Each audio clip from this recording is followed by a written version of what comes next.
Para aquellos que no saben, ¿no? Vamos a decir que como familia estamos siendo ahorita probados. Mamá se cayó la semana pasada, se fracturó el fémur, hay que operarla, hay que hacerle poner una prótesis. Están ahorita en el hospital militar. Quiero darle las gracias a aquellos que sí saben, pues, y han estado orando, pedirle a todos en general que oren para que fluya lo de la operación. Si todo va bien, pues conforme lo que creemos, es muy posible que lo operen esta misma semana. Pero bueno, estamos en las manos de Dios, pues, ¿no? Y la principal ayuda que requerimos es la oración de todo el cuerpo de Cristo. Así que quiero darle gracias a los que ya están orando, hemos visto su mano, y pedirle a toda la congregación, pues en pleno, que sostenga oraciones, no solamente por la sanidad de mamá, sino también por su salvación, que pueda conocer al Señor íntima y profundamente, en espíritu y en verdad, como dice su palabra. Incline su rostro, amado, y vamos a orar. Padre, en el nombre de Jesús, nombre que es sobre todo nombre, te damos gracias por poder estar acá reunidos. Muchísimas gracias, Señor, por permitirnos, Señor, congregarnos con el fin de exponernos al escrutinio de tu palabra, y que sea tu palabra, Señor, que venga sobre nosotros para examinarnos. Hacemos nuestras, Señor, las palabras del salmista pidiéndote: examíname, oh Dios, y conoce mi corazón, pruébame y conoce mi pensamiento, ve si hay en mí camino de perversidad y guíame en la senda eterna. Que tu palabra no vuelva a ti vacía, sino en conformidad con el propósito que la envías, Señor, sea una realidad en cada uno de nosotros, que nos sirva en este peregrinaje para continuar, para perseverar, para permanecer hasta que hayamos alcanzado la meta a la cual tú nos has llamado. Oramos en el nombre de Jesús. Amén y amén. Hace un par de semanas inicié una serie de prédicas que he llamado La Paz de Dios. Esta sería la segunda de ellas. Hace un par de semanas, el primer domingo de febrero, les explicaba, o más bien les recordaba a los que son nacidos de la casa, lo que el Señor ha venido haciendo con nosotros en estos últimos años, más específicamente desde 2015 para acá, donde iniciando el año nos ha dado un versículo o un conjunto de versículos con el propósito de meditar sobre él, profundizar en ese versículo, en esos versículos, y poder beber todo lo que el Señor nos quiera revelar de esas porciones. Hicimos todo un recuento. El mismo versículo el Señor nos dio 2015, 2016, ese versículo que usted ve aquí atrás, luego 2017, 2018, y en este presente año 2019 Él nos ha dado una porción de Filipenses, capítulo 4, versículos 6 y 7, que va a aparecer ahí en pantalla, y es lo que vamos a comenzar a trabajar con el fin de tomar todo lo que Él tenga para nosotros de esa porción. Hola, por favor. Comienza diciendo: por nada estéis afanosos, sino sean conocidas vuestras peticiones delante de Dios en toda oración y ruego con acción de gracias. Y la paz de Dios, que sobrepasa todo entendimiento, guardará vuestros corazones y vuestros pensamientos en Cristo Jesús. Gloria a Dios. Y vamos a iniciar la serie, pues, de prédicas el día de hoy, trabajando eso que está allí subrayado: por nada estéis afanosos.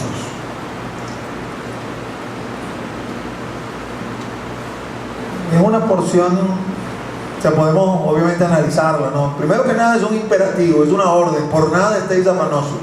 No hay opción de decir: yo no quiero cumplir eso, yo sí quiero estar afanoso y puedo hacerlo. Es una orden que nos está dando allí: por nada estéis afanosos. Y luego, en la riqueza, vamos a llamarlo así, aún entendiendo, pues, que los lenguajes humanos se quedan cortos en cuanto a la divinidad, pero muchos de ellos, como el castellano, son bastante precisos. Cuando nos dice por nada, no está haciendo ninguna exclusión. por nada estéis afanosos. Quiere decir, mis amados, que no importa lo que estemos viviendo, no importa la situación que nos toque enfrentar, por nada estéis afanosos. ¿Tienes tu mamá hospitalizada? ¿Tienen que operarla? ¿Tiene 80 años? Por nada estéis afanosos. ¿No tienes comida en tu casa? ¿No tienes harina pan? ¿Se te acabó el azúcar? ¿Se te acabó la mantequilla? Por nada estéis afanosos. La situación de Venezuela, pastor, presidente, los otros presidentes, los gringos nos van a invadir. Por nada estéis afanosos. Por nada es por nada. No necesita una mayor explicación, es por nada. Pero de aquí también podemos inferir algo que de alguna manera hace importante que nosotros indaguemos sobre esto y profundicemos sobre esto. Porque si alguno de nosotros está afanado, no se ponga bravo por lo que le voy a decir, pero usted, o si soy yo el que estoy afanado, estamos en desobediencia. Y los hijos de Dios no nos conviene estar en esa posición de desobediencia. Pastor, pero eso de estar en desobediencia me suena a que cuando hablamos de pecado, pues yo puedo entender estar en desobediencia, decir que soy un mentiroso, un ladrón, o un fornicario. Digo, bueno, claro, estoy en desobediencia, me tienen que hacer la X, me tienen que borrar. Pero por estar afanado, bueno, fíjate una cosa, si tú estás lidiando con esto grande, tú todavía eres un niño en Cristo, o quizás ni siquiera eres cristiano. Porque los que somos cristianos ya no lidiamos con esto grande, entendemos que esto grande ni siquiera tenemos que considerarlo, es desagradable a nuestro Dios, es abominable a nuestro Dios, eso está borrado en nuestras vidas, precisamente porque somos cristianos. Ahora estamos hilando fino, porque el Señor busca perfección. Así está escrito en Pedro: sed vosotros perfectos como vuestro Padre que está en los cielos es perfecto. Así que si papá es perfecto, los hijos también tenemos que ser perfectos. Y papá no quiere que sus hijos se afanen. Por nada estéis afanosos.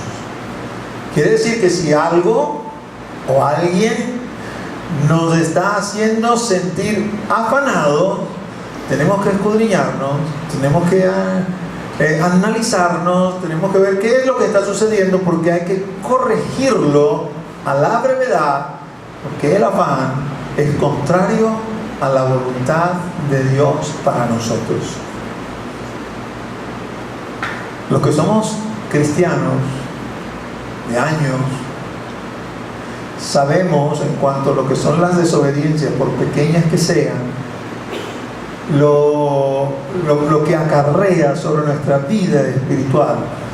Amén de que mientras usted va profundizando en el conocimiento de la Escritura, se consigue que la definición de pecado no solamente esas transgresiones graves a Dios, sino que en la medida que usted y yo vamos creciendo y vamos madurando, este asunto del pecado se va haciendo cada vez algo como que va más al detalle, y tenemos que estar pendientes de muchas cosas con la fuerza del Espíritu Santo. Claro está, no lo podemos hacer con nuestra propia fuerza, porque en alguna parte de la palabra del Señor dice: el que sabe hacer lo bueno y no lo hace, le es contado por pecado.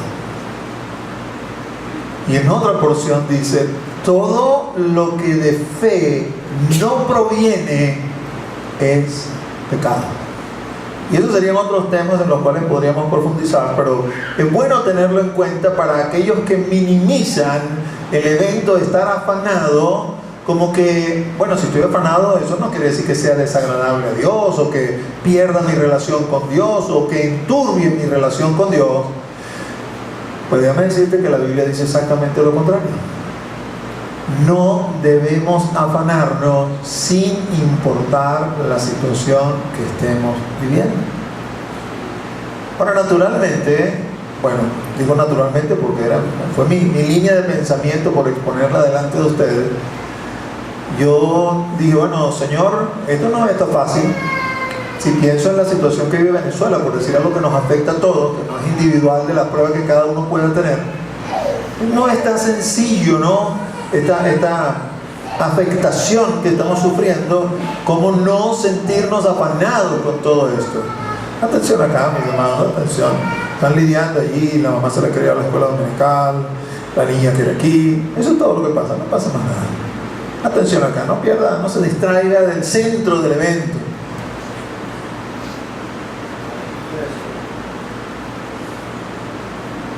Necesitamos en la escritura conseguir algún referente que nos diga cómo hago eso, porque quizás yo antes no afrontaba una situación como la que enfrento ahorita y vivía tranquilo, pero ahora me han cambiado la realidad y el afán es casi que mi día a día, y me consigo con que tú dices que no debo estar afanado, que si estoy afanado me estoy poniendo en contra tuya, y eso para mí al menos, que soy cristiano, es terrible. Porque lo que más precio sobre este mundo, por encima inclusive de la relación de la persona que más amo sobre la faz de la tierra, que es mi esposa, por encima de mi relación con mi esposa, lo que más precio en este mundo es mi relación con Dios.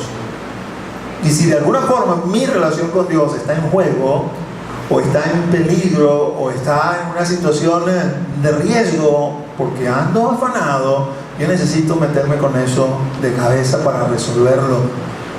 Porque tengo que estar en paz con Dios. Es una orden que Dios da. Por nada estéis afanosos. Así que mi principal referente va a ser Jesucristo. Obviamente, porque si soy cristiano, estoy diciendo con el hecho de ser cristiano que yo le sigo a Él. Que yo tomo sus enseñanzas y las hago mías y vivo en conformidad con esas enseñanzas. Ahora, hay muchos que no van a tomar a Jesucristo como referente. ¿Por qué razón? Bueno, porque Jesucristo es Dios, y obviamente Él es así como una especie de superhombre, y obviamente las cosas que Él hizo no se esperará que yo las haga también, porque yo no soy como Él. Así que lo primero que voy a hacer antes de exponer el referente de Jesús es mostrar que Jesús realmente es un hombre como nosotros. Sí, Jesús es el Hijo de Dios. El verbo, como lo dice Juan en su primer capítulo, el verbo, en el principio era el verbo, y el verbo estaba con Dios, y el verbo era Dios. Y luego más adelante dice, y el verbo se hizo carne y anduvo en medio de nosotros. Pero en ese hacerse carne, Él se despojó a sí mismo de su condición divina. Nos lo explica en Filipenses y dice, no estimó el ser igual a Dios como algo a que aferrarse, sino que se humilló a sí mismo tomando forma de siervo y haciéndose obediente hasta la muerte. Quiere decir, mis amados, que Jesús en efecto es un referente.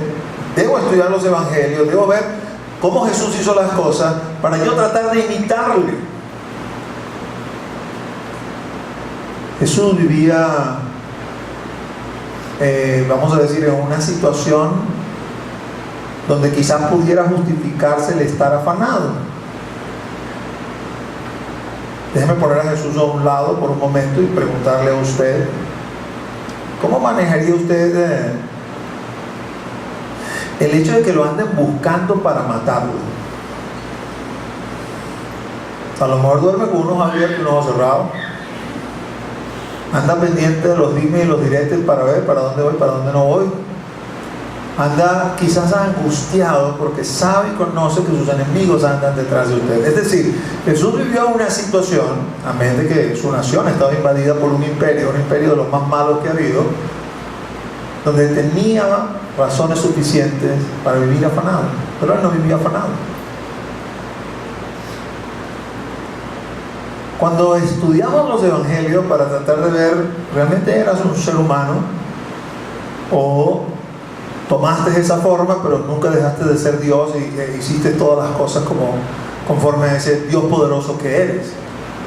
Vamos a considerar unos versos donde quizás el tema principal de lo que me dice ahí el pasaje no es esto que yo quiero puntualizarle, pero cuando usted, vamos a decir, lee entre líneas y ve lo que el Señor quiere decir ahí, se da cuenta en efecto que resaltan su condición humana.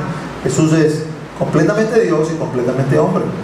En Juan 4:6, se lo voy a leer, nos han recuperado la pantalla todavía, tenemos algunos problemas técnicos allá con la computadora. Presta atención a lo que dice Juan 4:6. Juan 4:6 dice: y estaba allí el pozo de Jacob. Entonces Jesús, cansado del camino, se sentó así junto al pozo. Era como la hora sexta. Las personas que han estudiado este pasaje saben, ¿no? Usted comienza a leer ese pasaje y rápidamente su mente se le va a la mujer samaritana. La que ha tenido 5 maridos, el marido que tiene ahora todavía no es su marido. Que Dios le dijo todas las cosas. La famosa declaración del Señor: Él busca adoradores que le adoren en espíritu y en verdad. Cuando el Señor declaró y reveló: la salvación viene de los judíos, porque Él viene de los judíos. Pero dentro del pasaje hay detalles como este, que a veces se nos escapan y muestran la humanidad de Jesús. Jesús viene con sus discípulos caminando hacia Galilea, que Galilea queda al norte. Tenían que atravesar Samaria y pasan por el lugar donde está uno de los pozos de Jacob, de sus antepasados. La hora sexta es la hora del mediodía. Era una época donde la forma de desplazarse básicamente era caminando. No habían otros medios de locomoción, a menos que usted tuviera ciertos ingresos para tener un burro, para tener un caballo, qué sé yo. De resto la gente caminaba. Y por eso usted ve en la escritura que muchas veces las medidas la dan de esa forma. Betania, por ejemplo, era una aldea cerca de Jerusalén. Dice la Biblia que quedaba a un día de camino.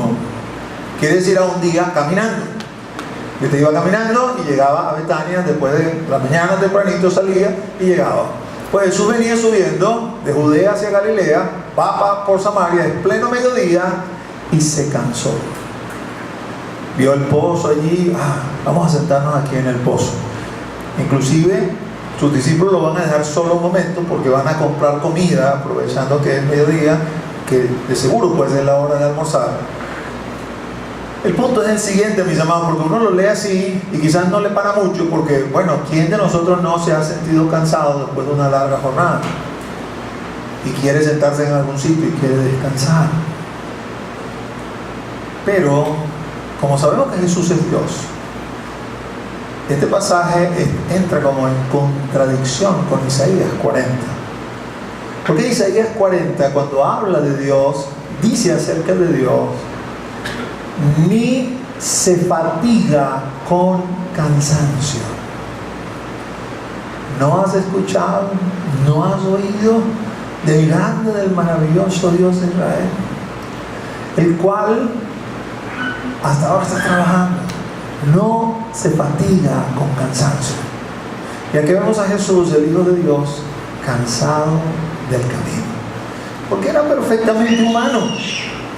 Quiere decir, siendo perfectamente humano, haciéndose igual a nosotros, se puede identificar con nosotros. Yo he sentido lo que tú has sentido, yo he vivido lo que tú has vivido. La única diferencia entre tú y yo, si estuviera él hablando, es que ustedes, nosotros, tenemos pecado y yo no tengo pecado. Pero era necesario que fuese así. Él no hizo eso como para hacerse superior a nosotros, sino que la única forma de redimirnos era no teniendo el pecado. Porque todos los que somos pecadores merecemos la muerte, porque la paga del pecado es la muerte. Él no merecía la muerte porque él no era pecador. Así que su naturaleza y su condición no pecaminosa era imperiosa que fuese así, pero por lo demás era exactamente igual a nosotros. Y se cansó. No es que Dios se cansa, Dios no se cansa, pero en esta forma humana que el Verbo asumió, se sintió igual que nosotros. Hay otro pasaje que da otra cualidad, vamos a decirlo así, que de alguna manera lo coloca en esa condición de ser humano. En Mateo 21, versículo 18, dice: por la mañana, volviendo a la ciudad, tuvo hambre. El Señor le daba hambre igual que a nosotros. bien significativo, ¿no? Por la mañana, viniendo a la ciudad, tuvo hambre. En medio de nosotros, bueno, tener hambre es normal, ¿no? Y tengo algunos muchachos que siempre tienen hambre, en la mañana, en la tarde, en la noche. Parece que no se sacian nunca.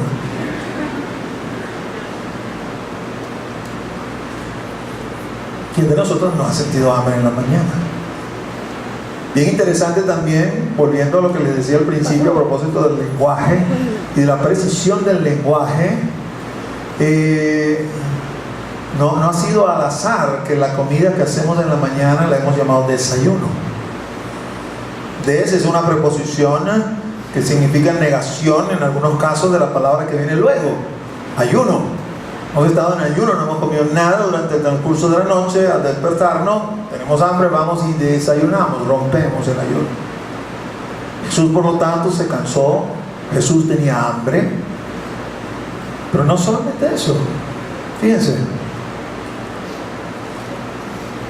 Mateo 8:24 dice: y he aquí que se levantó en el mar una tempestad tan grande que las olas cubrían la barca, pero él dormía. Se cansó, tuvo hambre, duerme. ¿Puedes avanzarla? No avanza. Ok. Entonces quítala para que la gente no se distraiga, porque estamos leyendo otra cosa. Mateo 8:24 dice que él dormía en medio de la tempestad. Solamente puedo imaginarme 3 razones, ¿no?, para poder dormir en una situación como esa. Uno, usted está enfermo. Entonces, al estar enfermo, pues sencillamente su cuerpo no da, y a pesar de la tormenta que hay a su alrededor, usted está allí dormido. La otra razón,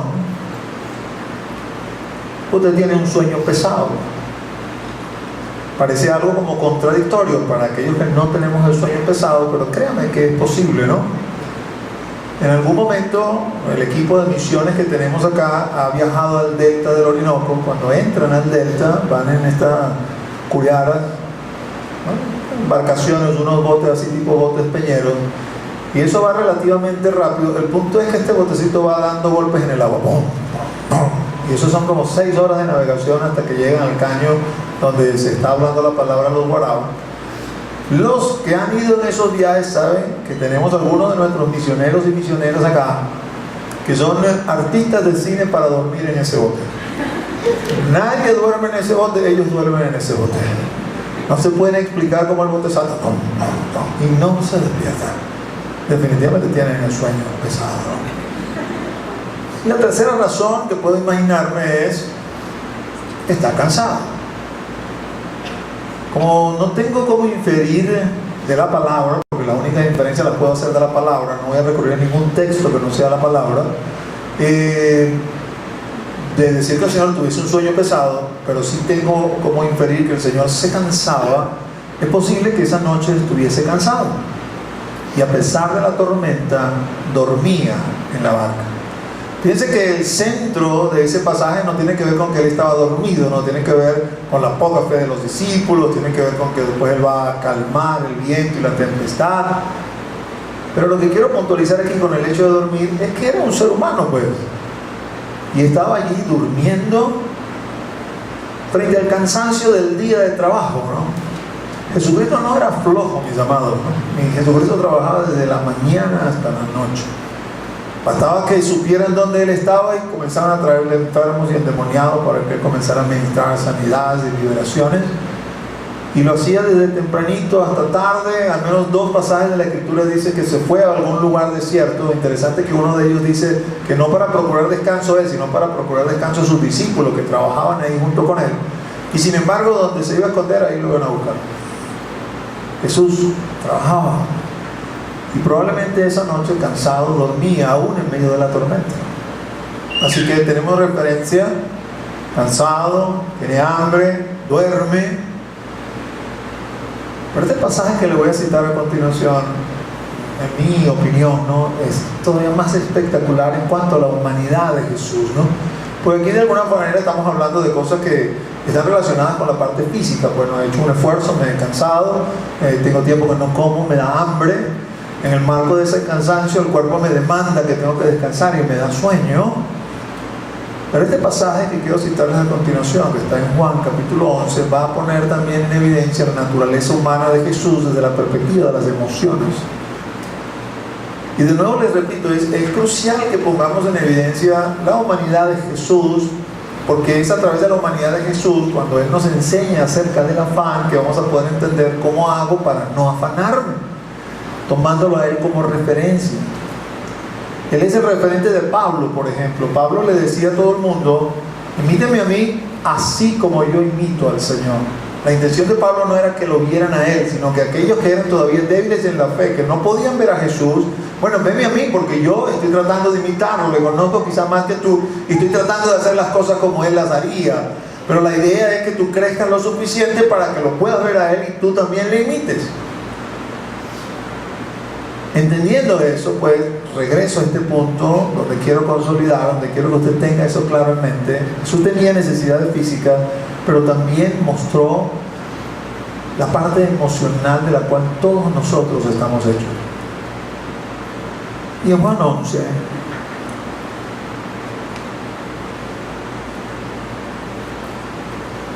Jesús está ministrando en un sitio y lo van a buscar. Lo van a buscar para decirle: Lázaro está enfermo, Lázaro, tu amigo, está enfermo. Y él le da la noticia y es como que si no le hiciera mucho caso. Sigue ministrando, haciendo su trabajo ministerial allí en el lugar donde está, y se queda 4 días más después que ha recibido la noticia. Al 4.º día les dice a los discípulos: vamos a Betania, vamos a la casa de Lázaro. Lázaro duerme, vamos a despertarlo. ¿Cómo les dijo a los discípulos que Lázaro dormía? Los discípulos pensaron: bueno, si está durmiendo porque entonces está mejorando, bueno, y vamos a ir a verlo.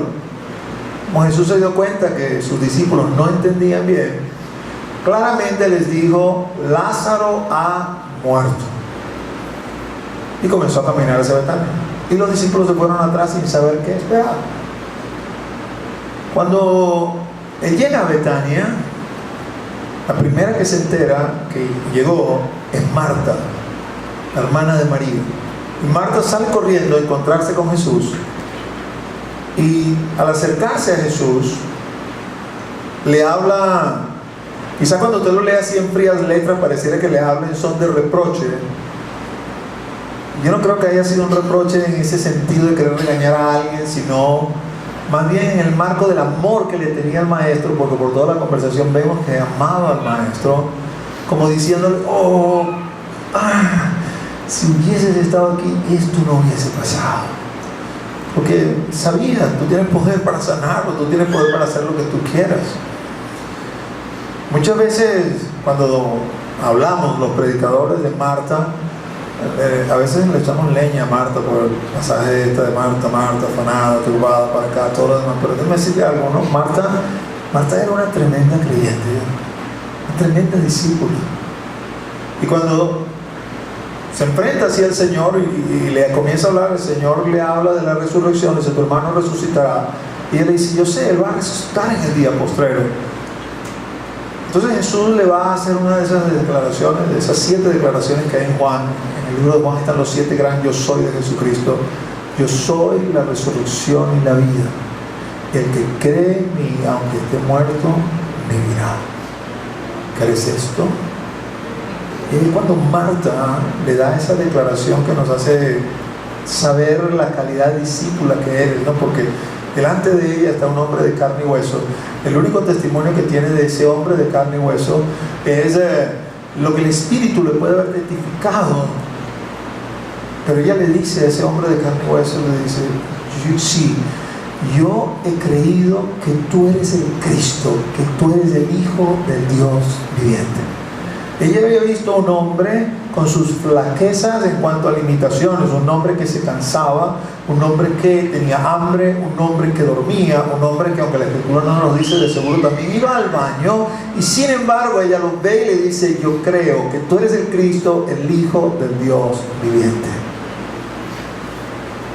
Para ese momento van y le avisan a María que el maestro está, y María sale también al encuentro del maestro. los discípulos, los judíos que están ahí con María, al verla que sale corriendo, piensan que va a ir al sepulcro a llorar, pero no va a encontrarse con Jesús. Y cuando se encuentra con Jesús, simplemente se pone a llorar. Y ahí es donde quiero mostrarles, ¿no?, lo que sucede.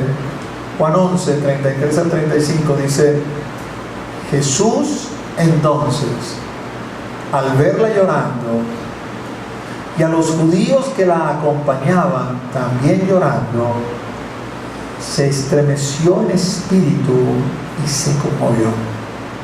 Y dijo: ¿Dónde le pusiste? Le dijeron: Señor, ven y ve. Jesús lloró. Esto, mis amados, pone en evidencia la parte emocional de nuestro Señor. Él era un hombre igual que nosotros, no solamente en el sentido físico, ¿no?, sino también en el sentido emocional. De nuevo, haciendo la salvedad de la ausencia de pecado, sus emociones son puras. Nuestras emociones lamentablemente no son puras. Nuestras emociones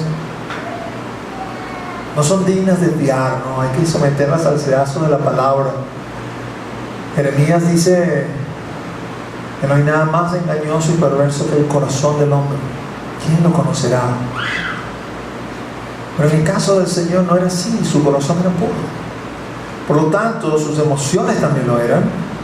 Y cuando Él se estremece en espíritu y se conmueve, realmente está, vamos a decir, sintiendo esa compasión hacia esta familia. Esa familia era una familia muy allegada al Señor. Marta, María y Lázaro eran amigos del Señor. Cuando Él iba a Betania, Él no posaba en otra casa, sino en la casa de Marta y de María. Era allegado. Y eso también es bien interesante, ¿no?, desde la parte emotiva, porque a veces nosotros pensamos, y quizás ese es el deber ser, ¿no?, y yo le voy a explicar quizás por qué el deber ser no se cumple, que porque somos hermanos en Cristo, todos los que somos cristianos somos hermanos en Cristo, somos todos entonces hijos de un mismo Padre, tenemos un mismo hermano mayor que es Jesucristo, somos más familias entre nosotros que lo que somos con nuestra familia de carne, porque este es el vínculo que va a permanecer para siempre. Sin embargo, no hay quizás la evidencia de esa empatía, de esa cercanía en medio de nosotros, y todo eso se debe a la carne, a este tabernáculo de carne que no nos permite ver con la precisión que tenemos que ver. Probablemente cuando sea quitado el tabernáculo de carne, esto tendrá una connotación diferente. Pero cuando vemos a Jesús manifestándose como hombre en un sentido emocional, y vamos a decir, lo comparamos con otros incidentes. Este no fue la única persona que Jesús va a resucitar, el único funeral en que estuvo, el único momento de duelo donde Él participó, pero es el único donde nos dice que Jesús se conmovió en espíritu, se compadeció. Es el único que nos dice que Jesús lloró. Cuando fue a resucitar el hijo de la viuda de Naín, no dice nada la Escritura, más allá del hecho de que la vio, supo que esa persona, ese muchacho era el hijo único de ella, y fue hasta allá y lo resucitó. Y cuando se trató de la hija de Jairo, tampoco nos dice la Escritura, y también todo el mundo estaba llorando. No he dicho que Jesús se haya ni conmovido ni llorado, como sí nos lo señala aquí.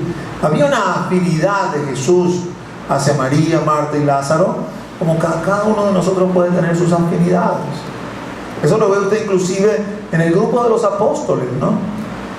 Y eso se lo digo porque a veces hay hermanos o hermanas que se tropiezan con este tipo de cosas y comienzan de alguna manera, cuando se trata sobre todo del liderazgo: ay, pastor, fulano va para tu casa y yo no voy para tu casa. Y él se ríe, pero yo cuando le hablo de este tipo de cosas no estoy poniendo ejemplos que le he inventado. ¿Cuándo me vas a invitar para tu casa, pastor? No depende de mí, hijo, estoy casado, no, tengo una ama de casa que tiene su territorio.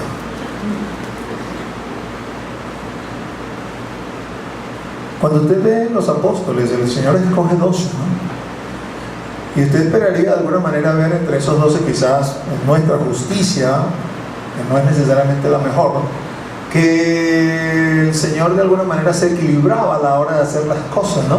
Siempre andaban los 12 con Él para arriba y para abajo, Pero vamos a decirlo de esta manera: cuando venía la hora de la chiquita, la hora de hacer esas cosas gloriosas, grandiosas, donde todo el mundo quiere estar, donde todo el mundo quiere ver, ok, lo están llamando, que la muchacha, la hija de Jairo se murió. Llegó un momento que le dijeron: mira, ya se murió, no es solamente sanar, ya está muerta, no entres para acá. Dice: igual vamos a seguir. Le dice Jairo: cree todo, que es posible. Si usted cree que todo es posible, ve a los 12 allí, Jacobo, Juan y Pedro, vengan conmigo. Y los demás se quedan. Bueno, quizás la próxima nos tocará a nosotros. Y llega el momento de subir al monte de la transfiguración. Bueno, vamos a subir a este monte, pero no van a subir todos. Ajá, ¿quiénes van a subir, maestro? Y el maestro viéndolo: Juan, Jacobo y Pedro, venga. Imagínense cómo se habrá puesto Andrés, ¿no? Seguramente Andrés no es como nosotros y no habrá sentido lo que usted está pensando que pudo haber sentido. Y digo Andrés porque Andrés es hermano de Pedro, hermano de sangre de Pedro.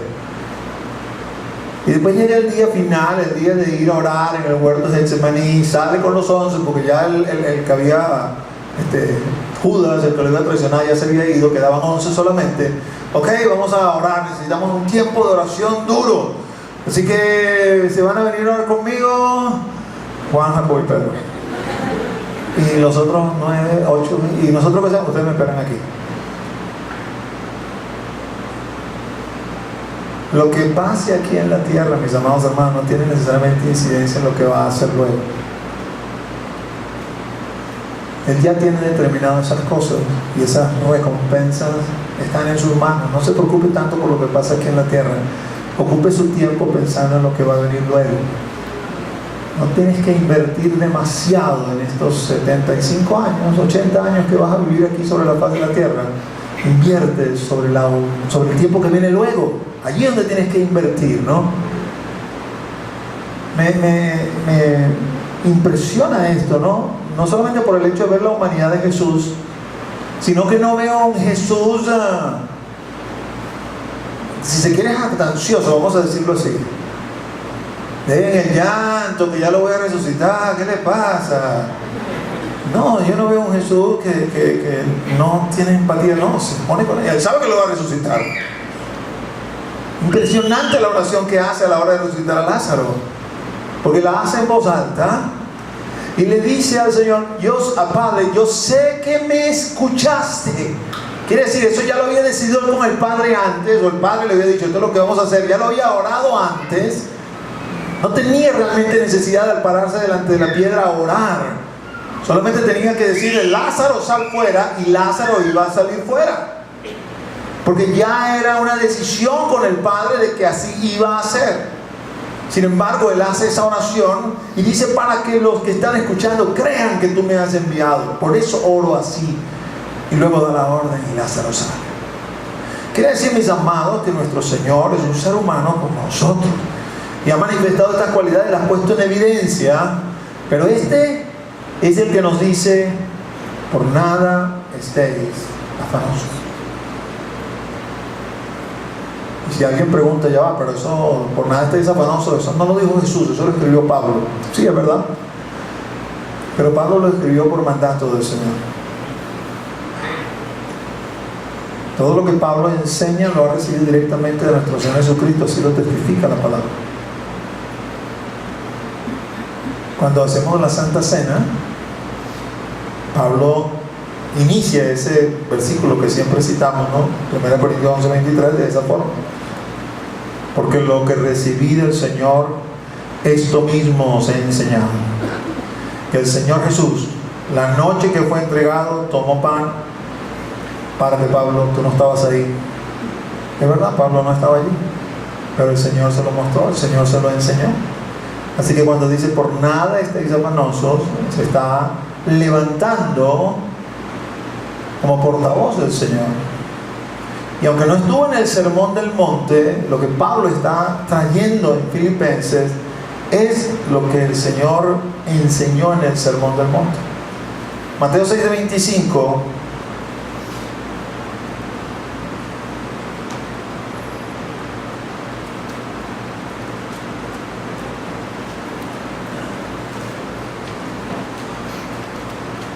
Por tanto os digo,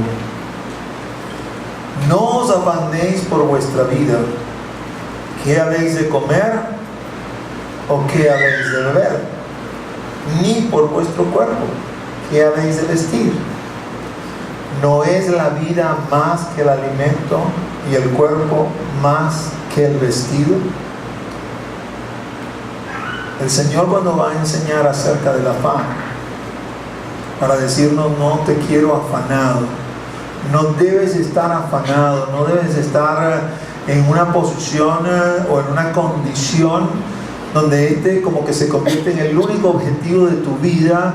Entonces lo único que vas a hacer, a esto le vas a dedicar toda tu fuerza, todo tu tiempo, porque es que si no lo hago así, pues lo que estoy obteniendo de esta forma no va a venir.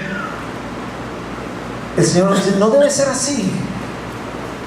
Una de las cosas que tiene el Sermón del Monte, el Sermón del Monte, yo se lo recomiendo que usted lo estudie a plenitud y en profundidad, Mateo 5, 6 y 7, es las bases del reino de los cielos.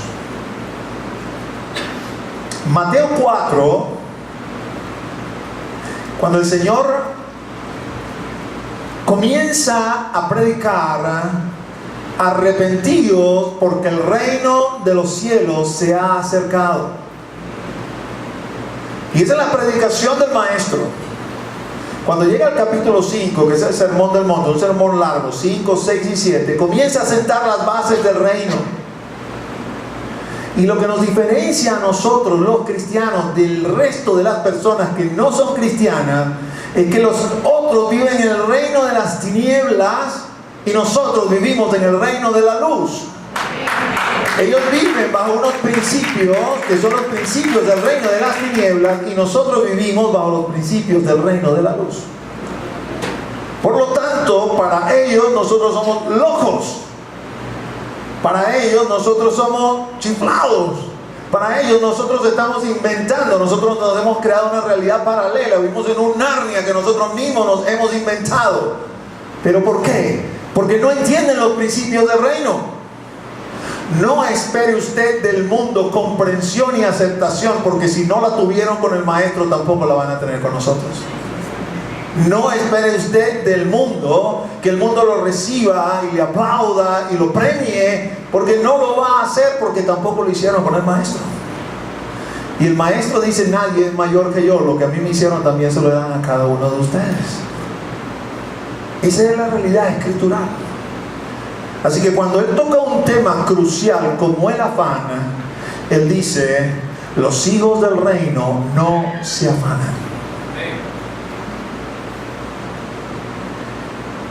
Y aunque no lo expresa como después lo dice Pablo: por nada estéis afanosos, va a las necesidades primarias. Y en cuanto a las necesidades primarias, nos dice: no te debes afanar. No os afanéis por vuestra vida. ¿Qué habéis de comer o qué habéis de beber? Ni por vuestro cuerpo, ¿qué habéis de vestir? ¿No es la vida más que el alimento y el cuerpo más que el vestido? Nosotros podemos entender eso con buena propiedad, ¿no? Porque antes de la Venezuela que tenemos el día de hoy, a lo mejor este tipo de cosas a ninguno de nosotros nos afectaba, porque de alguna manera pues no era la prueba que estaba viviendo esta nación como nación. Pero ahora sí. Ahora a ti se te acaba algo en tu casa y tú no sabes cuándo lo vas a conseguir, si es que lo consigues, y cuando lo consigas, si lo vas a poder pagar o no lo vas a poder pagar. Te produce eso afán. El Señor dice: no estéis afanosos. Ahí es donde se prueba la fe, porque la fe consiste en esto: ¿qué vas a creer? ¿Mi palabra o la realidad que estás viviendo? Porque la fe no es por vista. La fe es porque usted, vamos a ponerlo bíblicamente, la certeza de lo que se espera y la convicción de lo que no se ve. No voy a creer mis circunstancias, no que no sean reales, pero no voy a dejar que mis circunstancias me dominen o me gobiernen. Voy a creer la palabra de Dios. y voy a vivir en conformidad con la palabra de Dios. ¿Sí? Se me acabó la harina. No sé si voy a tener harina mañana o pasado mañana. Un serio problema porque tengo un niño pequeño y no sé cómo lo voy a alimentar. Pero sé que tengo un Dios grande en los cielos que no me va a abandonar. Un Dios que dice en su palabra: no he visto justo desamparado ni su descendencia que mendigue pan. Un Dios que dice en su palabra: aunque mi padre y mi madre me dejaran, con todo Jehová me recogerá. Entonces yo no sé qué va a hacer Él. La solución puede venir de una manera, vamos a decir, tradicional. De repente viene alguien y le dice: ¿quieres ganarte una harina pan? Límpiame esas ventanas ahí. Y usted no va a agarrar y decir: yo soy hijo de Dios, que las ventanas no está limpiando, lo tienes que ofrendar. No, usted va y limpia sus ventanas diligentemente, porque así es que Dios le proveyó esa harina pan. Y si quien le dice tal cosa, le dice: viste que Dios no te da nada, fui yo que te puse a limpiar la harina pan, usted simplemente le va a decir delante de Él, levanta las manos al cielo y dice: gracias a Dios que tú me provees, aunque mandes al diablo para entregármelo. Porque nada le va a minar su fe. En esto es lo que consiste, no en la negación de la realidad. La realidad que nosotros tenemos espiritual supera la realidad real, vamos a poner eso entre comillas, que están viendo mis ojos. Porque mis ojos solamente ven lo que puede ver, lo que puede palpar, pero hay una realidad de lo que no se ve, que es lo que permanece para siempre, que está declarado en la palabra. Eso es fe. Y nosotros vivimos por fe. En el Evangelio, la justicia de Dios se revela por fe y para fe. Porque escrito está: el justo por la fe vivirá. Pastor, estoy afanado, no sé qué voy a estudiar. ¿Sabes? Me admitieron aquí, allá, y no sé qué voy a hacer. Si no te tienes que afanar por lo que vas a comer o lo que vas a beber, ¿cómo te vas a afanar por eso? Pídele a Dios que te dirija y te va a dirigir. Si te abrió todas esas puertas, Él te va a decir: esta es la puerta que yo te abrí, métete por allí. Pero no te debes afanar.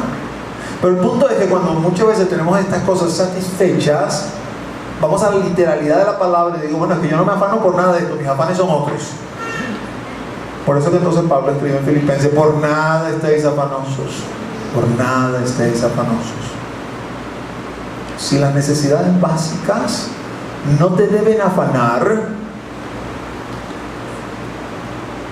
Hoy en día vivimos cosas terribles. Pastor, no puedo ir hoy domingo a la iglesia, me disculpan, tengo un solo par de zapatos y cuando me lo puse esta mañana me di cuenta que estaban rotos. Ya no le decimos: vente hermano a la iglesia con tus zapatos rotos para acá. Cada quien tiene que actuar en conformidad con la fe que tiene. ¿Y qué le puedo decir, hermano? Vamos a estar orando, vamos a ver cómo te podemos ayudar, está bien, entiendo. Pero si se tratara de mi problema, mío, que yo tengo que resolverlo, a mí lo que me viene a la mente es la mamá de John Wesley. Porque la mamá de John Wesley, cuando Wesley habla de su mamá, dice: nos tocaba ir descalzos a la iglesia. Y no queríamos decir: mamá, estamos descalzos, ¿cómo voy a ir descalzos a la iglesia? Y la mamá le decía: mire, mijo, mejor descalzo en la iglesia que con zapatos en el infierno. Así que usted va a la iglesia. Esa señora era una dura. Crió 18 muchachos y los crió todos derechitos. Pero es una decisión de cada quien. El punto es que, en efecto, en nuestro país hoy en día estamos viviendo estas cosas. Y Él nos dice: no te afanes.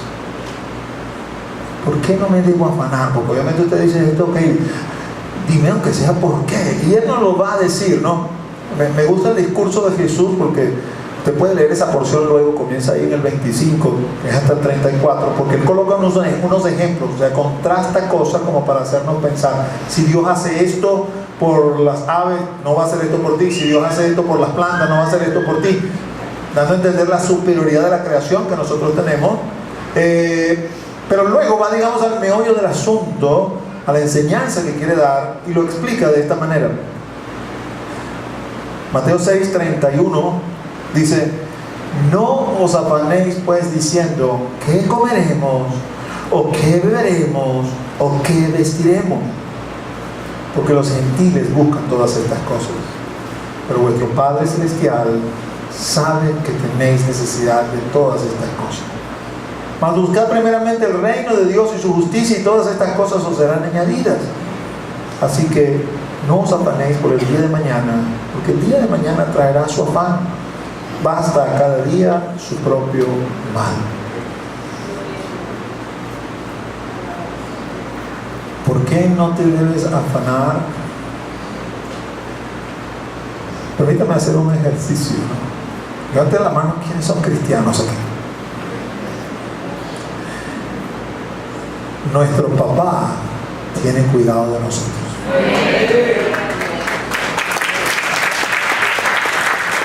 Es tan simple que es increíble. Pero por eso les decía hace rato, hace falta la fe. Porque yo esperaría que me dijera otra cosa. Ven acá, te voy a mostrar la estructura de costos del cielo y las costos que entran en el cielo para que tú veas que a mí no se me va a caer los reales y yo te voy a poder... No, no me va a mostrar nada de eso.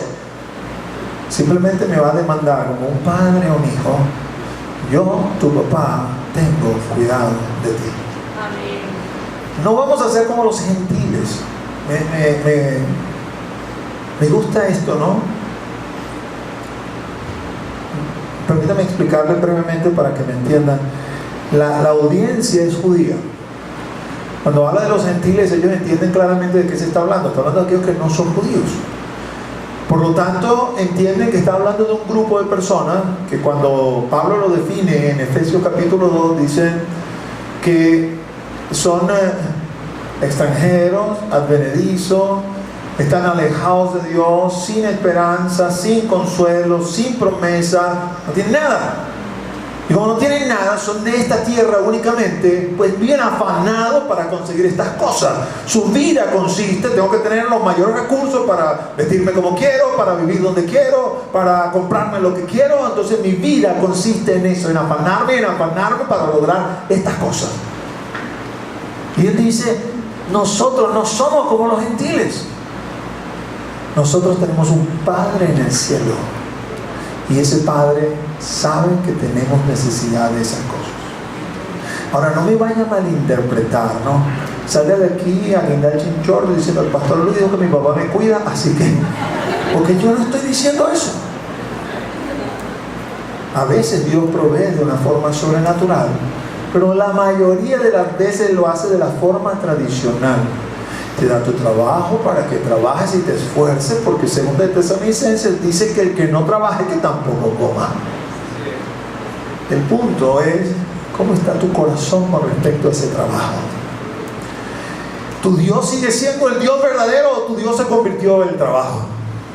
¿Sabes? Porque cuando tu Dios se convierte en el trabajo y tú dices: wow, ve una situación como la de hoy, ahorita, por ejemplo, uno dice: bueno, aquí hay cualquier cantidad de gente que no tiene trabajo, y yo tengo trabajo, tengo que cuidarlo con dientes y uñas, porque si lo pierdo... Y entonces en este trabajo te piden que tú hagas cosas, bueno, vamos a quitar las cosas delictivas o dolosas, porque se supone que si somos cristianos no las vamos a hacer. Vamos a decir solamente poco éticas, que de alguna manera te ponen contra la espada y la pared. Y dice: bueno, ¿quién es tu Dios? ¿El trabajo? ¿O realmente es Jehová, Yahweh, Yahvé, como lo quieras llamar? Porque sí, a lo mejor haces lo poco ético y en el trabajo eres el amado en el trabajo, y a lo mejor te da un ascenso y más real y más cosas para acá. Pero ¿cómo quedas delante del Señor? ¿Cómo quedas delante de Dios? Por eso les decía hace unos minutos en qué estamos invirtiendo aquí en esta tierra, que se acaba dentro de poco. La edad promedio del venezolano, o la edad estimada de muerte del venezolano, son 70 años. Todo el mundo apuesta que va a llegar más, pero usted puede ir sacando la cuenta, ¿no? Me quedan 15, me quedan 14, me quedan... ¿En dónde estás invirtiendo?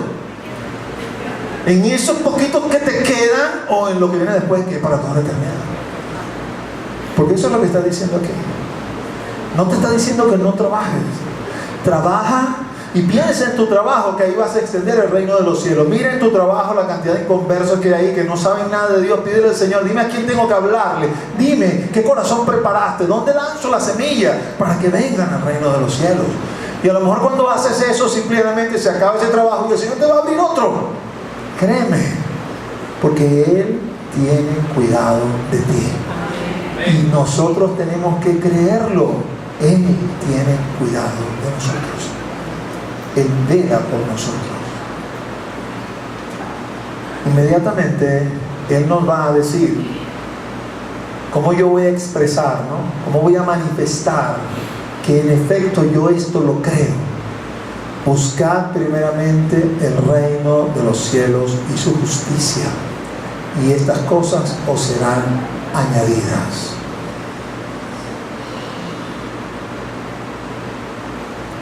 Tuvimos en medio de nosotros, y para decirle estas cosas, y lo que le voy a hablar ni siquiera es algo primario,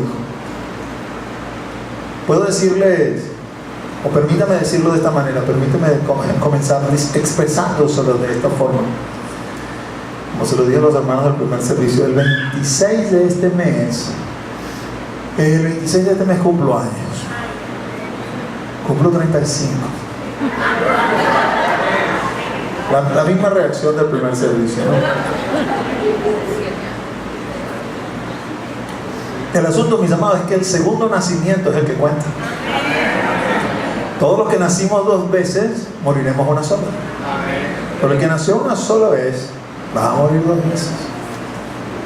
Y puedo decirle en estos 35 años que mi Dios nunca me ha faltado, que me ha suplido las cosas que he necesitado y las que no he necesitado también. Y cuando he venido delante de Él con asombro para decirle, ajá, ¿y esto? Lo único que recibo de parte de Dios, yo soy un Dios bueno, me complace dar. Cuando estaba jovencito, comenzando en el Señor, quería una camioneta. Pero evidentemente quería una camioneta no para los fines correctos, y la fulana nunca vino.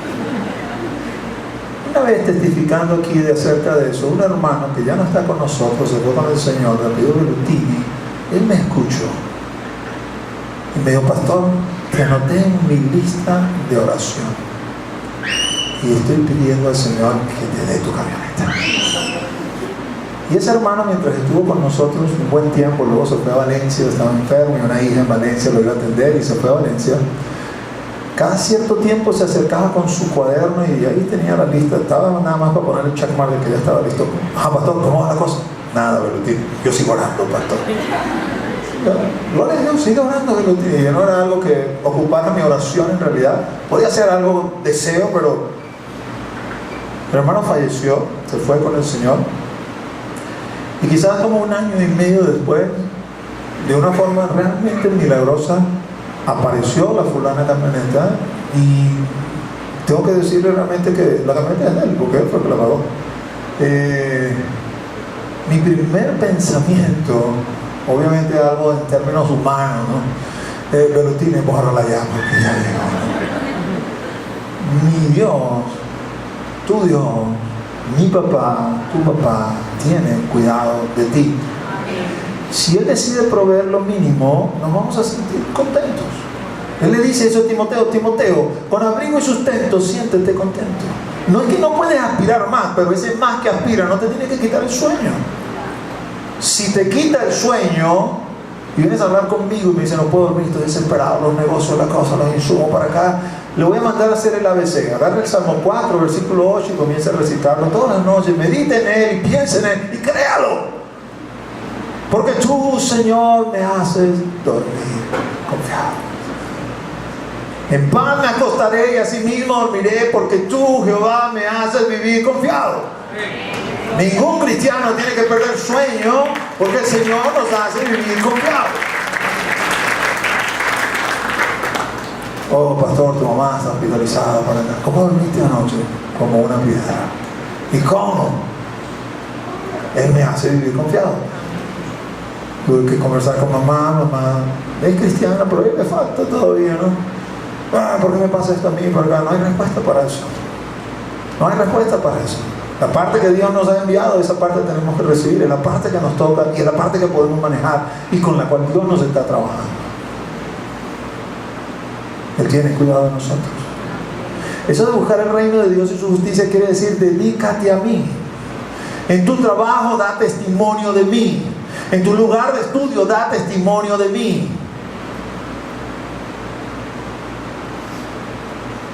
que la gente nos vea y nos dice, pero tú como que vives en una Venezuela diferente, tú como que tienes algo diferente. Sí, tengo un Dios diferente al tuyo definitivamente, porque mi Dios suple mis necesidades.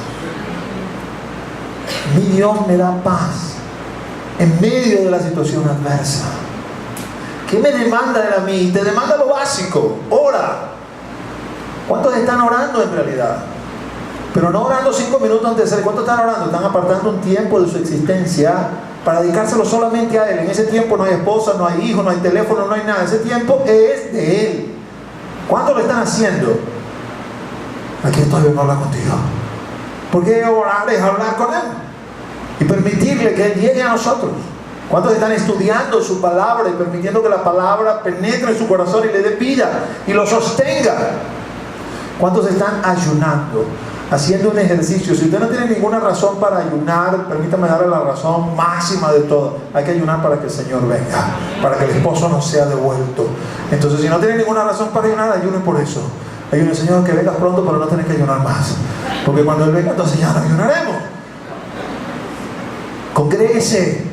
Porque cuando usted se congrega, el discurso que usted escucha acá es un discurso de tipo espiritual, para alentarle no su ego, sino su relación con el Señor, y profundizando en su relación con el Señor, aunque el mundo se nos esté cayendo, vamos a poder permanecer firmes.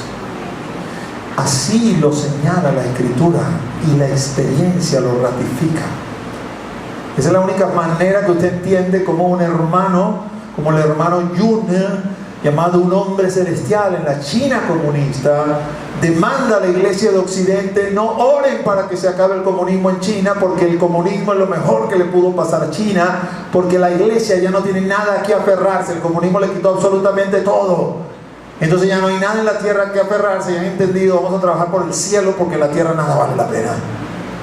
Pues yo no puedo decir lo mismo que dice Jung, créame, pero definitivamente lo tengo que citar como un ejemplo de crecimiento y desprendimiento de las cosas de esta tierra que él ha alcanzado por haber vivido en un régimen comunista, el cual yo no anhelo ni deseo por nada de este mundo, pero no puedo dejar de maravillarme frente a ese razonamiento. Y nosotros, con algo muchísimo menos que eso, algunos tenemos la fe tan valiente y el afán nos está llenando. Por nada estéis afanosos. Él le va a decir a Marta algo más, hablando acerca del afán, ¿no? Y no voy a hablar más de Marta, porque ya les hablé de la declaración que ella hizo en Juan 11, sino que quiero decirles que él relacionó el afán con la turbación. Marta estaba sirviéndole a él, que le llegó la visita de repente. Jesús nunca iba solo, Jesús venía con combo. Y la floja de María se lanzó a los pies de Jesús y la dejó ella trabajando sola. Y ella comenzó afanada para tratar de servirle, y el afán comenzó a causarle turbación, comenzó a moverla por dentro, comenzó a incomodarla por dentro. El afán ya te desenfoca del camino, pero la turbación te puede sacar completamente del camino, pierdes la paz. Y Jesús le dice: estás afanada y turbada, Marta. No le dice que deje de hacer lo que tiene que hacer, le dice: ella ha escogido la mejor parte, la que no le será quitada. Tú estás afanada y turbada y no debe ser. En Juan 14 el Señor nos va a hablar de la turbación, y los músicos pueden pasar.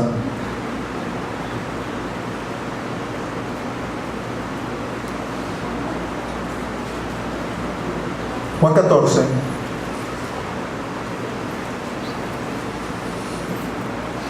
Es la noche que Jesús fue entregado. Y el Señor dijo muchas cosas esa noche. Y les está anunciando a ellos que se tienen que ir. Oye, se entristecieron, ¿no? Yo le pido a veces al Señor: permíteme meterme en ese cuadro. Cuando estoy leyendo la Escritura, permíteme como que si yo estuviera allí, y como que si fuera un soldado de a pie, ¿cómo lo recibiría? ¿Cómo lo pensaría? ¿Qué me pasaría por la mente, no? ¡Wow! He estado caminando con el maestro 3 años y medio. Lo amo, y de repente me dice que se va, que donde vaya no puedo ir. Me comienzo a sentir entristecido, y esta tristeza me está causando turbación, me está causando esa sensación: oye, yo pensé que iba a venir a establecer el reino, yo pensé tantas cosas y ahora resulta que no. Él comienza su discurso en Juan 14 diciendo: no se turbe vuestro corazón. ¿creéis en Dios? Creed también en mí. ¿Cuántos creemos en Jesús acá? Fíjense, y quiero volver a lo que decía antes del hombre de carne y hueso, ¿no? Ellos habían caminado con este hombre de carne y hueso. Y cuando usted camina con alguien muy de cerca, usted conoce las flaquezas, debilidades o sus limitaciones, pues vamos a decirlo así. No estoy hablando necesariamente pecaminosa, pero sí, bueno, ¿sabes? En tu sitio de trabajo te ven así como que, oh, pero yo te conozco en la casa, pajarito, yo sé. Pero ellos creían a pie de juntilla de este hombre, a pesar de verlo en esas limitaciones, que él era el Hijo de Dios. Y él les va a hacer una demanda esa noche y les va a decir, ¿ustedes creen en Dios? Y obviamente la respuesta era que sí. Oye, Israel, Jehová tu Dios, Jehová uno es, y amarás al Señor tu Dios con todas tus fuerzas, con toda tu mente, con todo tu corazón. Esa es la Shema judía en Deuteronomio capítulo 6. Y él les demanda, así como creen en Dios, crean en mí. Así como Dios no miente, yo tampoco miento. Y sí, le está demandando esto en función de todo lo que le ha dicho, pero especialmente en función de lo que le va a decir ahora. En función de lo que le va a decir ahora. Y fíjense lo que él les dice. En la casa de mi Padre muchas moradas hay. Si así no fuera, yo os lo hubiera dicho. Voy pues a preparar lugar para vosotros. Y eso trae mi vida así como, ¿sabes? A lo mejor no tengo una casa aquí, pero tengo una casa allá arriba. A lo mejor aquí, en mi condición de peregrino y extranjero, porque eso es lo que soy, el Señor quiere que todo el tiempo esté alquilado y brincando de un lugar a otro, soy así como el judío errante, pero allá hay una casa que me está esperando. Porque Él, que no miente y que me demanda que yo crea en Él, me asegura, yo voy a preparar un lugar para ustedes. No piensen ustedes que en casa de papá solamente está la casa de papá. No, ahí hay muchas moradas, muchas. Y yo estoy preparando un lugar para cada uno de ustedes. Yo no sé tú, yo cuando pienso en la mía, no permito que mi mente huele mucho. Simplemente le digo, con tal de que esté allí, allí se llama un catre, pero allí, contigo, de vecino. No sé, obviamente los términos son humanos porque no me lo puedo imaginar de otra manera, no sé. Sentamos juntos a la mesa, charlamos, nos tomamos un café, qué sé yo, comemos un chocolate, o me decían los chocolates. Pero es allí con Él. ¿Creéis en Dios? Creed también en mí. En la casa de mi Padre muchas moradas hay. Me voy pues al lugar, a preparar lugar para vosotros, para que donde yo esté, vosotros también estéis. No podemos permitir que la turbación nos aleje, que la situación de Venezuela, que invade, que lo otro, que Guaidó, que Maduro, que esto, que lo otro. No, pastor, me estoy muriendo. No, tenemos a Dios. Él nos está preparando una morada. ¿Y qué hago con toda esta realidad?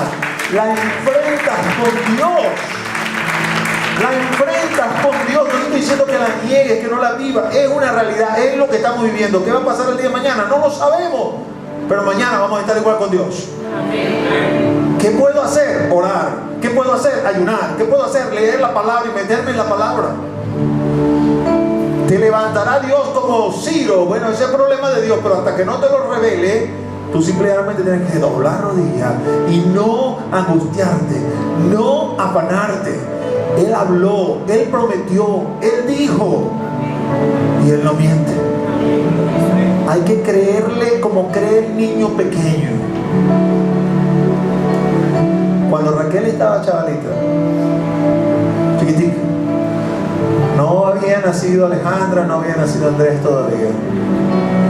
Nos tocó hacer un viaje a Caracas. Teníamos un camión 350 ya en el campamento y veníamos a Caracas a buscar las donaciones. El camión se accidentó. Apenas salimos del estado Bolívar, ahí en Soledad, en Anzoátegui, que tuvo que dar la vuelta y regresarnos.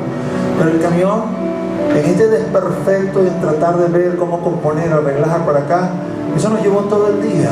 Es decir, salimos del campamento tipo 4:30, 5 de la mañana y estamos regresando al campamento el mismo día a las 9 de la noche. No sé si usted ha vivido en el campo, pero en el campo cierta hora es un silencio absoluto. Pero lo que escucha son los zapitos y los grillos, no escucha más nada. Así que uno se le pone el oído fino. Uno podía escuchar un vehículo a kilómetros de distancia y saber que viene un carro y ya está, por el ruido del motor, saber qué tipo de carro es. Si que eran las 9 de la noche y se están escuchando ese ruido y los hermanos, oh, viene el camión, pero viene del otro lado. Qué raro salió esta mañana, ¿qué habrá pasado? Porque no era época de celulares ni nada de ese tipo de cosas. Y llegábamos abajo y estaban todos los hermanos allí. Mi esposa también salió con Raquel y todo lo demás. Y los hermanos todos preguntando, ¿y qué pasó? ¿Y qué? ¿Y por qué se regresaron? Y estaba pues rodeándome aquí y de repente así entre la gente apareció Raquel, una poquita gente así. Y se me quedó viendo así. Mi chocolate.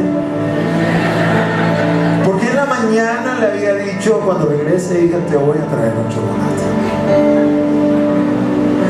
Me voy pues a preparar lugar para vosotros, para que donde yo estoy, dice él, nosotros también estemos. Y a lo mejor se nos cae el mundo encima, a lo mejor la cosa se pone peor, a lo mejor viene persecución contra la iglesia, a lo mejor ponen a los pastores presos, a lo mejor algunos pastores también los asesinan, como cualquier cantidad de profecía que usted ha escuchado. No sé si pasará o no pasará, pero eso no me turba, porque mi Dios sigue siendo Dios y sigue gobernando. Ese es el mensaje que te quiero transmitir. No que niegues la realidad está allí. Yo no tengo que describirte la realidad, la está viviendo día. Lo que yo te estoy tratando de decir es cómo la vas a enfrentar sin afán, sin turbación. ¿Y por qué no debo tener afán? ¿Por qué no me debo turbar? Porque el Dios en quien nosotros creemos nos demanda que sea así y nos promete: yo te voy a cuidar, yo te voy a sostener, yo voy a estar contigo, y cuando todo esto se acabe, tú vas a estar conmigo para siempre. Y eso son buenas noticias, mis amados. Y eso se cree con la fe y la sencillez de un niño. Por eso el Señor dijo: dejad los niños, venid a mí, porque de los tales es el reino de los cielos. No dejes que tu intelecto te nuble, que tu entendimiento te ciegue y no te permita ver con ojos de fe. Y los ojos de fe simplemente me dicen: no sé qué va a pasar, no sé qué va a suceder, no sé si se caerá, si no se caerá, si se pondrá, no se pondrá, no sé nada de nada, pero sí sé que Dios sigue gobernando, eso sí lo sé. Sí sé que Dios me sigue cuidando, eso sí lo sé. Si sé que debo seguir trabajando para Él y buscando el reino de los cielos y su justicia, eso sí lo sé, porque Él tiene cuidado de mí. Y así me voy a conducir y así me voy a comportar. Y cuando todo esto se termine definitivamente, o sea, terminarse definitivamente es que usted y yo ya nos morimos y vamos al hoyo. Bueno, allí vamos a estar para siempre con Él. Esa es nuestra esperanza. Esa es nuestra esperanza. Por eso el mensaje de Tesalonicenses: no quiero que os entristezcáis como aquellos que no tienen esperanza, porque sí tenemos esperanza en Jesús, en el que vive por los siglos de los siglos. Póngase de pie, hermanos, vamos a tener un tiempo de oración antes de terminar. Oh Padre, en el nombre de Jesús, nombre que es sobre todo nombre, venimos ante tu presencia en esta tarde ya agradecidos de poder estar aquí, agradecidos de poder escuchar tu palabra, Señor. Agradecidos de entender, Señor, el mensaje que tú, mi Dios, Señor, tienes para nosotros. Ayúdanos, Señor. Ayúdanos, Señor. Ayúdanos. No queremos vivir afanados y mucho menos turbados, Señor. Queremos tener plena confianza en ti, en tu palabra y en tus promesas, Señor. No sé, Señor, qué voy a ver aquí, mi Dios, al menos ahora. Sé que voy a ver aquí al final. Y eso me es suficiente, Señor. Tu palabra me dice: hubiese yo desmayado si no creyere que veré la bondad de Jehová en la tierra de los vivientes. Tu bondad será finalmente manifestada y será vista en medio de los hombres. Y tú nos darás partícipe junto contigo, Señor. Esa es nuestra fe, esa es nuestra esperanza. En esa dirección nos movemos, en esa dirección existimos, en esa dirección somos, Señor. Y aquí está tu pueblo, tus hijos, tus hijas, Señor. Aquí está tu casa, Señor, en medio de aquí, de este local, de estas cuatro paredes. Esta es tu casa, esta gente que está aquí, que te han proclamado y que te han recibido en sus corazones, Señor. Glorifícate, glorifícate, glorifícate. Muévete y toca los corazones, toca las vidas, da paz que sobrepasa todo entendimiento. Guarda los corazones, Señor. Guarda los pensamientos para que permanezcamos en ti centrados, Señor. Y a pesar de lo que vivamos, no perdamos, Señor, la fe, la esperanza, el norte de nuestra existencia, Señor. Bendice, Señor, a cada uno. Sánalos, Señor. Sánalos, Señor. Espíritu de Dios está hoy aquí para sanar. Mira, allí donde tienes el dolor, ahí donde te está molestando, ponte la mano ahora en el nombre de Jesús, que vamos a orar. La palabra de Dios dice: estas señales seguirán a los que creen y pondrán sus manos sobre los enfermos y sanarán. Así que ponte tu mano allí donde tienes ese dolor que te está fastidiando, en el cuello, en la cintura. No sé qué te está sucediendo, qué te está pasando, pero su Espíritu está aquí para sanar. Espíritu Santo de Dios, paséate en esta hora tocando las vidas, Señor, de todos aquellos que están dolidos, enfermos, Señor, que sobre sus cuerpos, Señor, están sufriendo en esta hora, Señor, dolores, Señor. Sé propicio, mi Señor, en esta hora, Señor. Tu palabra nos enseña, Señor, que en la cruz del Calvario no solamente nuestros pecados fueron borrados, Señor, sino que también nuestras enfermedades fueron sanadas, Señor. Así que ven en esta hora sobre tu pueblo, sobre tu congregación, y muévete con poder de sanidad sobre la Grace, Señor. Muévete con poder de salud sobre la Grace, Señor, y comienza a sanar, Señor. Y haz tu obra poderosa y grande, Señor. Dolores se van en el nombre de Jesús. Oh, Señor, pulmones limpios en el nombre de Jesús. Señor, Señor. Espíritu de sordera en el nombre de Jesús. Te vas ahora en el nombre de Jesús. Espíritu Santo de Dios, ministra sanidad sobre tu pueblo y sobre tu congregación. Paséate, tú eres el consolador. Paséate en esta hora, Señor, sanando, Señor, riñones, Señor, que están aquejados de dolor, Señor, quizás llenos de piedras, en esta hora son sanados en el nombre de Jesús. Ven, Señor Jesús. Hermanos y hermanas que tienen problemas en sus piernas, en esta hora, en el nombre de Jesús, pasa tu bálsamo santo sobre ellos, Señor. Derrama sanidad, Señor. Derrama sanidad en esta hora. Oh Dios, Dios, tú eres el Todopoderoso. Levanta tus manos hacia el cielo, iglesia del Señor, y vamos a adorarle un tanto antes de despedir este servicio. Aleluya, Señor.